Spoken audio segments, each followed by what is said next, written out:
If you truly know God, then even the way you think about sex should show it, because sex without God is empty. It's pleasure without purpose, it's desire without direction, it's the body saying yes, when the soul is screaming no. Paul writes in 1 Thessalonians 4 verses 3-5, "This is the will of God, your sanctification, that you abstain from sexual immorality, that each one of you know how to control his own body in holiness and honor, not in the passion of lust like those who do not know God." The world doesn't know God, so it worships what feels good for the moment.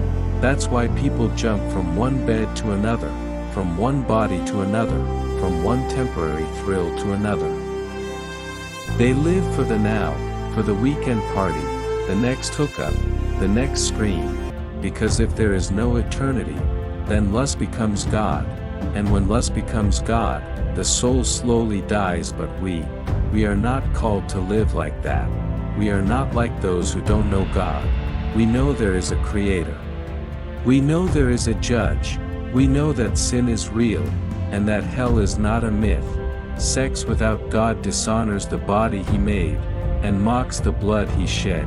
Every time we give in to the flesh, we say, "God, you're not enough for me.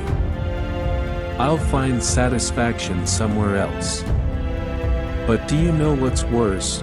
We don't just break His command, we break His heart, because He designed sex, not as a playground for lust, but as a sacred covenant between two souls who know Him, a man and woman, bound by promise, covered by grace, united in His love.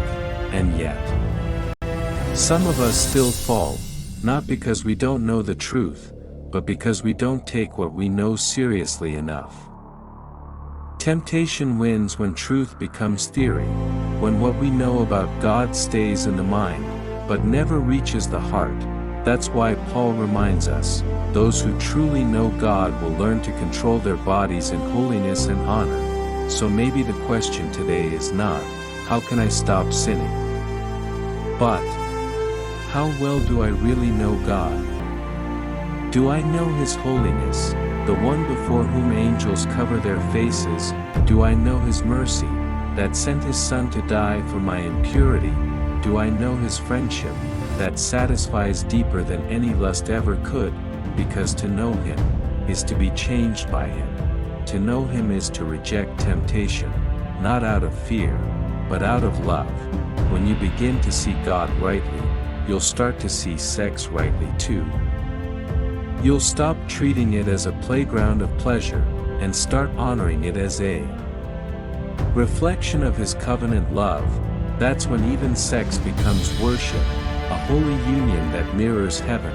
God designed sex to be good, but only when it's anchored in Him. Outside His will, it destroys. Inside His will, it sanctifies. So let the world chase lust. You chase God. Let others live to please the flesh. You live to please the Spirit. And when you fall, because we all stumble, run to Him again, not in shame, but in surrender. Because His grace doesn't just forgive, it transforms. Sex is not evil, it's sacred. And the moment we remember that, we begin to have sex, like we know God, not for the body alone, but for His glory.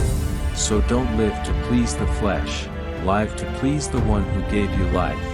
Because to know God is to love purity, and to love purity is to truly know God.